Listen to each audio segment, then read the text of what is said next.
years, people have been doing lots of physical movement with their bodies.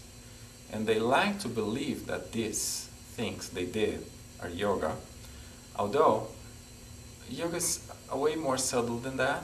It might be physical, it might not be physical. It doesn't matter if you have a perfect pose, if the pose isn't perfect inside of the structure, if the pose isn't perfect in terms of the organic aspects of it, then it's not right at all. It's a fantastic tool, but it doesn't give you much room to make mistakes.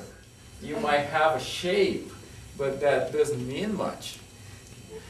The function, the structure, and all sorts of construction you will be doing through life, they have to be based on what you can't do. Because exactly that tiny little movement you can't do, 20 years later, you will really miss. And that is the only one that matters. Balance doesn't depend only on your stressful emotional situations that you're facing, or like financial problems or family problems that will bring imbalance, but also the aging process will bring imbalance as well. So what we want to do is to see that. Have the yoga practice as a map that can show through your body how to heal this imbalance. It doesn't matter if it comes from these emotional problems that we must be facing, because no matter what, during our lives we will face that situations, but also from adding 10 years in your life. So what does it change? What does 10 years of running do to my knees, or 10 years of working on a book or be sit in a chair will do to my hips or to my spine, or after delivering 5 children or 3 children, what does it change in my body?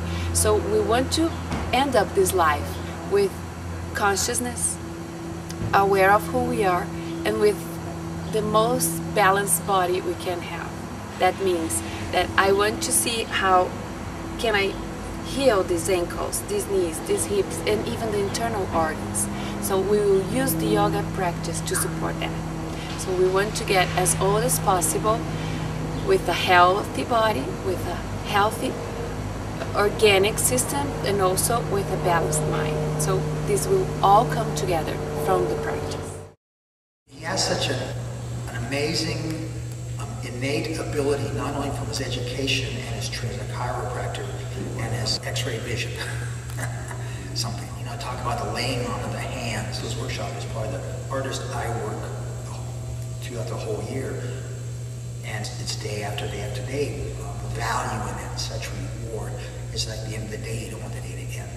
I mean, his work is so basic in some sense, but it's so hard. It addresses areas you don't understand, so in a way it frees you to really explore. The first time Francisco came was, I think, shortly after I'd done my first teacher training.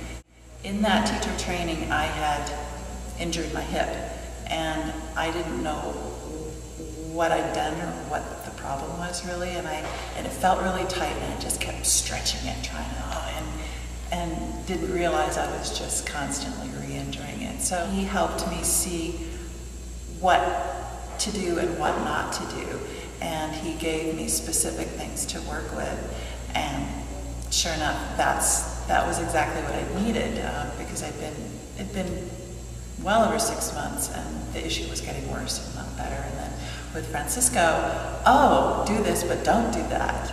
Oh, what a revelation, you know. I really appreciate the opportunity to be in the presence of someone who is obviously so skilled at what he's doing and knows so much about the body. I have a lot of confidence in him.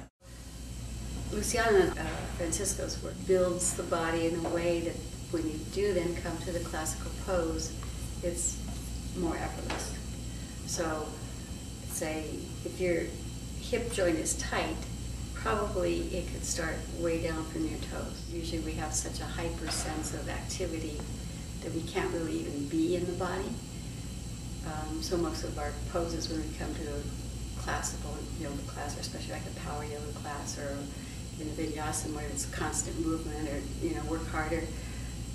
It's not. It's kind of an external physical exercise, making the body externally strong, but not really bringing in the qualities of yoga, which are that inner calmness, that inner concentrated openness.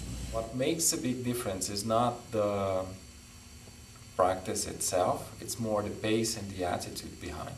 Because yoga is a result, and it's not something you do.